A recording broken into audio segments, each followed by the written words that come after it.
សកម្មភាពជិះទូកមើលអំពិលអំពែកតាមដងព្រែកនៅខេត្តកំពតគឺថាជាសកម្មភាពមួយដែលពេញនិយមមែនទែនហើយព្រោះថាយើងអាចគយគន់ទស្សនាភ្លើងពណ៌នៅក្នុងខេត្តកំពតដែលគេបានតុបតែងបានយ៉ាងល្អស្អាតគួរឲ្យទាក់ទាញចិត្តភ្ញៀវទេសចរមកទស្សនាទាំងឡាយបាទជំរាបសួរពុកម៉ែបងប្អូនឥឡូវនេះខ្ញុំកំពុងតែជិះទៅរកទីតាំងកន្លែងឡើងទូកនិយាយថាតាមផ្លូវគេតុបតែងភ្លើងនៅខេត្តកំពតគឺថាស្អាតមែនទែនហើយសម្រាប់កន្លែងជិះទូកគឺនៅនឹងកោស្ពានកំពង់បែរដែលយើងច្រើនតែស្គាល់ថាស្ពានថ្មកំពតណាបងប្អូនហើយសម្រាប់តម្លៃសម្បត្តិជិះទូកវិញគឺម្នាក់ 10000 រៀលទូកគេធំដែរបងប្អូនបាទគេធ្វើជាលក្ខណៈ2ជាន់ជាន់ខាងក្រោមយើងអាចអង្គុយបានដូចគ្នាហើយជាន់ខាងលើគឺស្រឡាញ់ចេះនេះទិដ្ឋភាពស្ពានកំពង់បែរនៅពេលដែលយប់ឡើងគេបើកភ្លើងមានការតុបតែងភ្លើងពណ៌ក្រហមខៀវលាយចូលគ្នាបៃតងអីអញ្ចឹងទៅបងប្អូនគឺថាស្អាតមែនទែនខេត្តកំពតមើលពីចម្ងាយទៅគឺថាអត់ចាញ់នឹងស្រុកគេទេណាហើយនិយាយថារឿងតាក់ទងជាមួយនឹងដើរលេងក្រៅស្រុកពួកខ្ញុំតែងតែមានវីស្លីបាទដូចជាចង់ទៅខាងបាលីអត់ដែរបាទទៅសោះចង់ទៅឃើញកន្លែងចលង Dinosaur ដែលគេហៅថា Nozam Penida ឲ្យបានផ្ទាល់ភ្នែកម្ដងអញ្ចឹងណាទៅលេងខាងម៉ាឡេទៅមើលអាគារ Twin Tower ដែលខ្ពស់ហើយភ្លឺចែងចាំងដូចគ្រាប់ពេជ្រនៅពេលយប់ហើយក៏ដូចជាភូកេតដែលមានភ្នំថ្មដោះចេញមកហើយមានទឹកស្អាតអញ្ចឹងណាបងប្អូននិយាយទៅគឺថា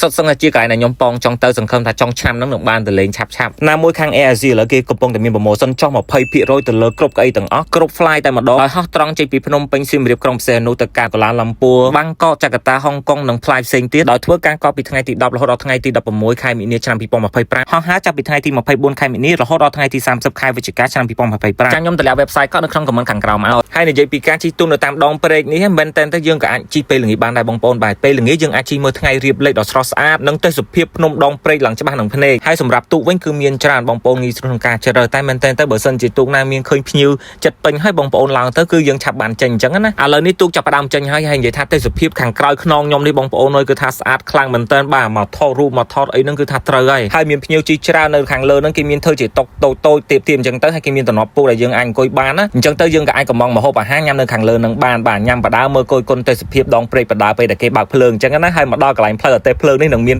ការសប្បាយរីករាយហ្មងគឺយើងទាំងអស់គ្នានឹងត្រូវក្រាបមួយផ្លេតសិនដើម្បីឆ្លងស្ពាននិយាយទៅទូកបើកយឺតមានបុគ្គលិកចាំប្រាប់យើងថាឲ្យអោនឲ្យងើបអីអញ្ចឹងណាពេលដែលឆ្លងផុតអញ្ចឹងគេលើកអំពូលភ្លើងមកបញ្ឈរវិញដើម្បីឲ្យភ្លើងអញ្ចឹងទៅនិយាយទៅគឺថាមួយយ៉ាងប្លែកដែរជិះពេលយប់អញ្ចឹងបរិយាកាសត្រជាក់ស្រួលមានទូកគេជិះទៅជិះមកសម្រាប់ការជិះទូកនេះវិញតែសាច់ជិះទូកទៅណាបងប្អូនទាំងជិះទៅទាំងជិះមកប្រហែលជា1ម៉ោងកន្លះទៅ2ម៉ោងទៅតាមជាក់ស្ដែងពេលតែមកដល់កន្លែង7ពេកហ្នឹងគេនឹងបិទភ្លើងទូកបិទអីទាំងអស់អញ្ចឹងទៅខ្ញុំក៏ថតអត់ឃើញខ្ញុំអត់បានថតទេយើងអាចគយគន់មើលសត្វ7ពេកដែលហោះដើមឈើដែលវានៅអញ្ចឹងទៅនិយាយទៅដល់ទៅយើងមកមើលផ្ទាល់ភ្នែកបានឃើញបន្ទាប់ពីដល់គោលដៅមើល7ពេកមើលអីរួចហើយគេក៏ត្រឡប់មកវិញបាទគេលើកភ្លើងលើអេភ្លើងអញ្ចឹងទៅណាអញ្ចឹងសម្រាប់រយៈពេល1ម៉ោងកន្លះទៅ2ម៉ោងគឺសមរម្យបំផុតហើយបាទសម្រាប់ញ៉ាំអាហារពេលល្ងាចអញ្ជើញគ្នាលេងអញ្ចឹងទៅមកលេងនេះយើងអាចមកបដាត់អារម្មណ៍បាទបន្ថយភាពតានតឹងឥឡូវនេះពេលត្រឡប់មកវិញមកដល់កន្លែងផ្លូវរទេះភ្លើងហ្នឹងគឺយកបានជិះខាងលើទៀតទេខ្ញុំចង់ដឹងខ្ញុំចង់មកខាងក្រោមវិញដើម្បីឲ្យឃើញច្បាស់ពីខាងក្រោមស្ពានហ្នឹងតែម្ដងណាបងប្អូនបាទលក្ខណៈជាស្ពានដែកនេះបើសិនបើមានរទេះភ្លើងឆ្លងកាត់ទៀតមិនដឹងថាល្អយ៉ាងណាបងប្អូននេះបាទមានសលេងសន្ធឹកហូបកជ្រៀវពេញហ្នឹង